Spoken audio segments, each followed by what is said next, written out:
Commence ta journée comme un stoïcien. 9 rituels matinaux à intégrer dès maintenant. Chaque matin est une renaissance, un cadeau précieux que la vie nous offre. Pensez grec en vous éveillant. Marc Aurèle, le grand empereur et philosophe romain, voyait l'aube comme un appel à l'excellence, non comme une invitation à la paresse. Intégrer le lever matinal dans sa routine quotidienne n'était pas un choix mais un impératif pour lui, un moyen d'optimiser chaque jour. Il comprenait que le sommeil, loin d'être une perte de temps, est une restauration vitale de notre énergie, essentielle à nos accomplissements. Aujourd'hui, dans cette vidéo, nous plongeons dans 10 principes stoïciens fondamentaux, des clés pour forger des habitudes qui soutiennent vos ambitions à long terme. Gardez à l'esprit que les transformations majeures prennent racine dans de petites modifications quotidiennes. Ne sous-estimez jamais la puissance d'une matinée bien exploitée. Alors, avant de poursuivre, je vous lance un défi. Ne zappez pas cette vidéo. Si vous êtes ici, c'est que vous aspirez à être plus, à être l'exception. Immergez-vous totalement dans ce qui va suivre et laissez chaque mot imprégner votre esprit. Bienvenue sur Équilibre Stoïcien. Installez-vous confortablement. Créez un espace propice à la réflexion et à l'apprentissage. Nous sommes sur le point de débuter un voyage enrichissant à travers les enseignements stoïciens. Alors, sans plus attendre, plongeons dans notre premier point. Prêt? Commençons. Découvrez le daimonia, le secret grec ancien pour des matins productifs et une vie épanouie. Eudaimonia, souvent traduit par bonheur, va au-delà de cette simple définition. C'est l'accomplissement de votre plein potentiel, la réalisation de votre véritable nature. Chaque matin offre une nouvelle opportunité de se rapprocher de cet idéal. Des matins focalisés et productifs ne sont pas seulement des débuts de journée réussis, ils sont les fondations d'une existence riche et pleine. À l'inverse, des matins sans but peuvent conduire à des journées dénuées de sens et à une vie insatisfaisante. Mais c'est quoi exactement le daimonia? C'est votre raison de vous lever le matin, votre quête ultime. Les philosophes grecs, tels qu'Aristote, voyaient en le daimonia l'objectif de la vie humaine, atteint par la vertu, la raison et l'autoréalisation. Votre quête personnelle de daimonia pourrait être une passion longtemps oubliée, une compétence que vous souhaitez développer ou tout ce qui donne un sens profond à votre vie. Pour entamer cette quête, interrogez-vous chaque matin. Qu'est-ce qui me rapprocherait aujourd'hui de mon eudaimonia? Notez vos pensées et choisissez celles qui résonnent le plus en vous. S'engager dans la voie de l'eudaimonia, c'est s'engager dans une vie de défis enrichissants, de relations significatives, de créativité et de bien-être. Donnez-vous chaque matin une raison puissante de vous lever, un objectif qui nourrit votre âme et vous propulse vers la réalisation de votre potentiel. Préparez vos matins. Comme le soulignait Marc Aurèle, tous nos efforts doivent être dirigés vers un but final. Sans cela, tout acte est vain. Devenir une personne matinale va bien au-delà de la simple action de régler un réveil pour 5 heures du matin. Ceux qui réussissent à optimiser leur matin ont une routine, non seulement au réveil, mais aussi avant de se coucher. Rappelez-vous, vous ne contrôlez pas votre conscience pendant le sommeil, mais vous pouvez influencer vos activités nocturnes pour un réveil plus efficace. Commencez dès ce soir. Éloignez-vous de la télévision et du téléphone avant de dormir. Faites un pacte avec vous-même pour éviter les écrans au lit. Préparez également votre environnement pour le lendemain. Par exemple, si vous prévoyez d'aller au sport, préparez vos vêtements de sport la veille. En les disposant prêts à l'emploi, vous vous économisez des efforts matinaux. La présence de vos vêtements et baskets prêts dans votre chambre rendra plus difficile l'idée de sauter l'entraînement. Et n'oubliez pas, un esprit encombré de problèmes non résolus, qu'ils soient financiers, relationnels ou professionnels, ne trouve pas le repos facilement. Vous connaissez sûrement ce sentiment, celui de tourner en boucle sur un problème en essayant de dormir. Il est essentiel de résoudre tout ce qui est en votre pouvoir avant de vous coucher. Pour les problèmes hors de votre contrôle, pratiquez la respiration profonde. Inspirez calmement, comptez jusqu'à 5, puis expirez lentement. Ce simple exercice signale à votre corps qu'il n'y a pas de danger, permettant un relâchement des tensions, un ralentissement du rythme cardiaque et un apaisement intérieur. En ralentissant consciemment votre esprit, vous favorisez une nuit de sommeil réparatrice, essentielle pour un réveil productif. Les petits sacrifices du soir sont les clés pour devenir un lève-tôt accompli et tirer le meilleur parti de vos journées. Évitez les distractions après le réveil. Comme le conseillait Marc Aurèle, concentre-toi sur chaque minute comme un Romain, comme un homme, en te focalisant sur ce que tu as à faire, en te libérant de toutes les autres distractions. Souvent, dès le matin, nous nous trouvons éparpillés dans différentes directions sans même saisir notre véritable objectif. Les distractions sont omniprésentes. Vidéos aléatoires sur Facebook, un nouvel épisode de votre série favorite, actualité tragique, messages Instagram, vaisselle sale, factures impayées. Dans notre monde moderne, les moyens de communication et les stimuli mentaux abondent. Peu importe l'heure à laquelle vous vous levez, les distractions guettent, parfois au point où il semble que le monde conspire contre votre concentration. La plupart du temps, ces distractions agissent comme une forme de procrastination productive. Elles semblent utiles, nécessaires même, mais elles ne doivent pas nécessairement être traitées immédiatement. Apprendre à les reconnaître et à les repousser peut transformer radicalement vos matins. Il est essentiel de se rappeler que le temps juste après le réveil est un moment précieux. C'est un temps pour vous, pour établir vos priorités et commencer votre journée avec intention. En résistant à la tentation de plonger dans un océan de distractions, vous préservez votre énergie et votre concentration pour ce qui compte vraiment. Je vous conseille vraiment de commencer par des pratiques simples. Ne consultez pas votre téléphone dès le réveil, ne regardez pas immédiatement les nouvelles, ni ne vous préoccupez des tâches ménagères mineures. Concentrez-vous sur vos objectifs de la journée. En adoptant cette discipline, vous prenez le contrôle de votre journée dès les premiers instants, pavant ainsi la voie à une productivité et une réalisation significative. Cultivez la régularité du réveil. Comme le disait Marc Aurèle, nous devons construire notre vie action par action et nous réjouir si chaque action atteint son objectif, sans laisser personne nous détourner. Cette sagesse est fondamentale pour réussir à devenir une personne qui se lève tôt avec régularité. Écoutez attentivement ceci. Prendre en main chaque aspect de votre vie est le premier pas vers l'obtention du pouvoir personnel nécessaire pour créer ou transformer ce que vous souhaitez. Pour se lever tôt de manière régulière, il est indispensable de cultiver l'autodiscipline. L'autodiscipline est en fait l'habitude de la constance.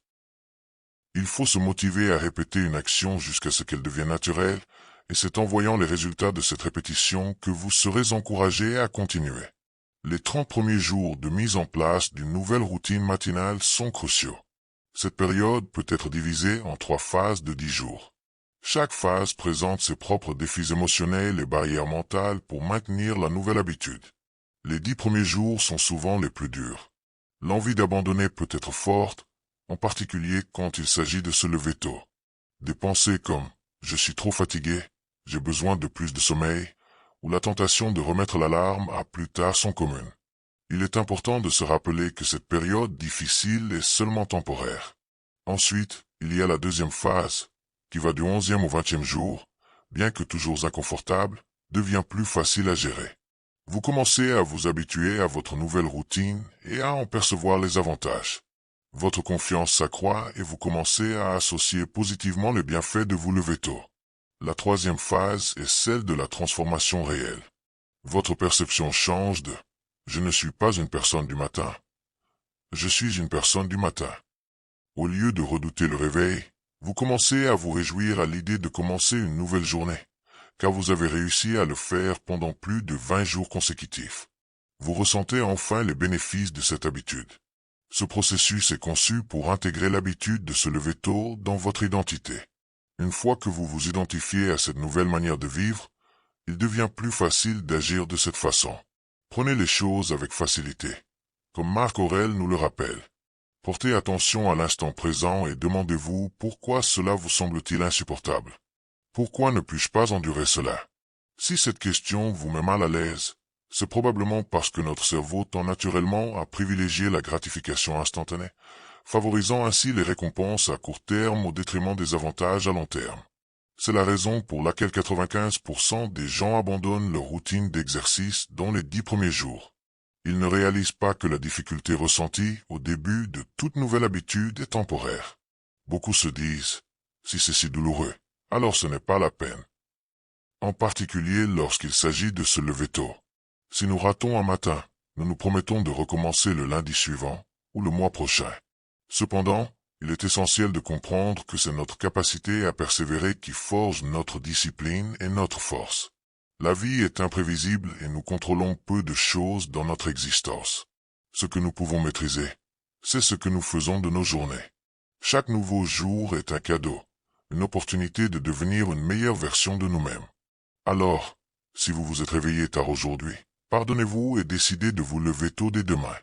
Rappelez-vous, chaque jour est une nouvelle bataille et chacun est capable de se battre pour un jour.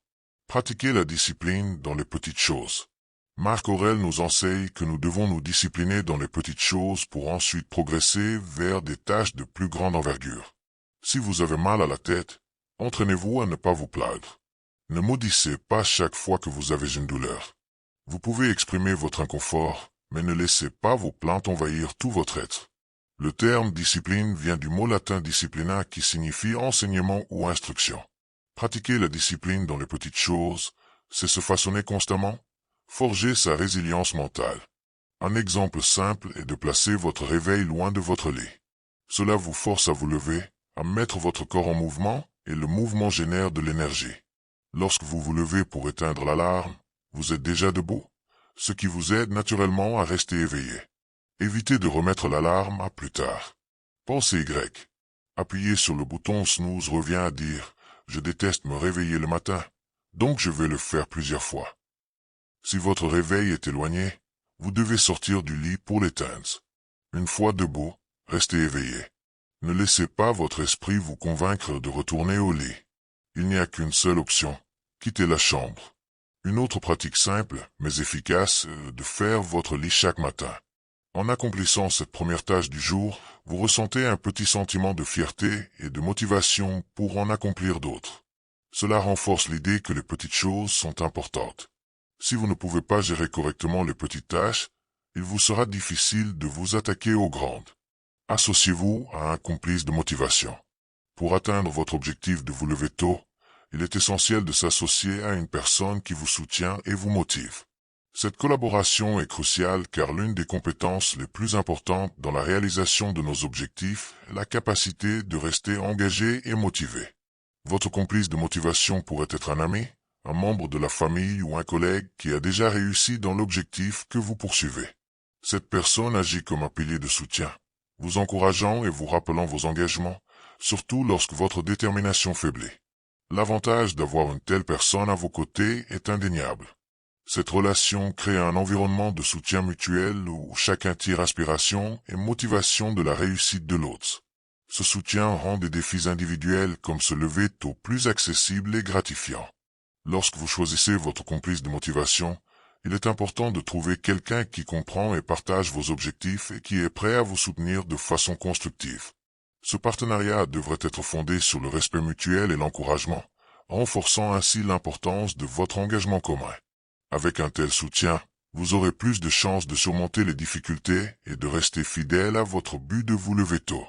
Marc Aurèle nous incite à vivre chaque instant en gardant à l'esprit que nous pourrions quitter cette vie à tout moment. Régulez chaque acte et pensez en conséquence, conseille-t-il. Cette réflexion sur la mort était une pratique courante chez les stoïciens. Chaque matin, prenez un moment pour méditer sur cette réalité avec la phrase « Memento mori », qui signifie « Souvenez-vous que vous allez mourir ». Cette vérité universelle, que l'on soit riche ou pauvre, réussi ou non, est inéluctable. Le but de ce rappel n'est pas de susciter la peur ou la morosité, mais d'inspirer, de motiver et de clarifier. Cette méditation matinale vous aide à concentrer votre attention sur ce qui compte vraiment, vos principes internes, votre maison, votre argent, votre renommée. Tout cela est temporaire et peut vous être enlevé à tout moment. Votre caractère, par contre, reste inaliénable. Notre caractère est ce qui nous définit réellement et nous guide dans la vie. C'est par nos vertus ou nos défauts que nous nous élevons au tombeau, et c'est souvent cela qui constitue notre héritage. Se rappeler de notre mortalité nous ancre dans la réalité. Pensez à la question que Steve Jobs se posait chaque matin. Si aujourd'hui était le dernier jour de ma vie, voudrais-je faire ce que je suis sur le point de faire aujourd'hui? Si la réponse est trop souvent négative, il est temps de changer quelque chose rapidement. Ne laissez pas passer l'opportunité de vivre pleinement votre vie, emprisonné dans des activités que vous détestez. Ce n'est pas la mort que nous devons craindre, mais le fait de ne jamais commencer à vivre réellement. Pratiquez la visualisation négative. Marc Aurèle nous rappelle chaque matin, préparez-vous à rencontrer aujourd'hui des personnes ingrates, arrogantes, malhonnêtes, jalouses et maussades. Elles agissent ainsi car elles ne distinguent pas le bien du mal. Les stoïciens préconisent de voir le monde tel qu'il est réellement, plutôt que d'imaginer une société idéale. La visualisation négative consiste à tempérer vos attentes et à être plus réaliste avec vous-même. Quels sont les scénarios défavorables qui pourraient se présenter? Comment les géreriez-vous? Cette approche vous permet de vous préparer au pire, vous mettant ainsi dans une meilleure position pour gérer les éventuelles difficultés. Prenons l'exemple du travail. Si vous anticipez que votre patron pourrait être difficile, vous serez mieux préparé à faire face à son comportement. Si par contre, il se montre agréable, cela sera une surprise positive. Mais dans tous les cas, vous resterez calme, car vous êtes préparé. Imaginons maintenant que vous ayez une réunion importante avec un client pour conclure une grosse affaire.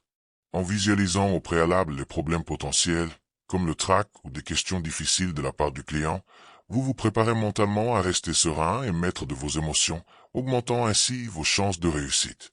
En anticipant les difficultés, vous réduisez la peur et l'anxiété liées à ces situations, et vous vous préparez mentalement à les gérer efficacement si elles surviennent. Dans notre dernière référence à Marc Aurèle, il exprime sa gratitude. Je suis redevable au Dieu d'avoir eu de bons grands-parents, de bons parents, une bonne sœur, de bons enseignants, de bons associés, de bons parents et amis. Presque tout est bon. Marc Aurèle, avec humilité et honnêteté, reconnaît l'importance de ceux qui l'ont aidé à développer ses valeurs et son éthique. Il nous montre l'importance d'être reconnaissant pour ceux qui ont contribué à façonner notre être. Nous pouvons adopter cette pratique en tenant un journal de gratitude. Tenir un journal de gratitude est un processus simple, mais puissant. La gratitude ne doit pas se limiter aux grandes choses de la vie. Commencez par apprécier les petites choses et reconnaître que rien n'est trop insignifiant pour être apprécié. Chaque jour, notez 3 à 5 choses pour lesquelles vous êtes reconnaissant. Cela peut aller d'une journée difficile au travail contrebalancé par le réconfort de votre famille ou de votre animal de compagnie, ou simplement la gratitude d'être en vie.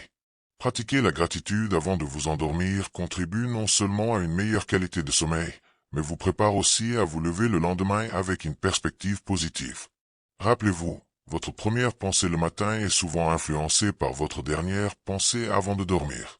Si vous vous endormez avec des pensées positives et reconnaissantes, vous vous réveillerez avec la même énergie. Choisissez donc, chaque soir, de créer une attente positive pour le lendemain. Soyez reconnaissant, pardonnez-vous les erreurs de la journée et engagez-vous à faire de votre mieux le jour suivant. Rappelez-vous, les choses ne changent pas. C'est nous qui changeons. Si vous avez apprécié cette vidéo, n'oubliez pas de consulter notre playlist complète sur le stoïcisme pour approfondir votre compréhension. Aidez-nous à partager cette philosophie enrichissante. Merci d'avoir regardé. N'oubliez pas d'aimer la vidéo et de vous abonner à la chaîne si vous avez trouvé ce contenu utile. Je vous laisse avec 2 autres vidéos que vous pourriez trouver intéressantes. À très bientôt.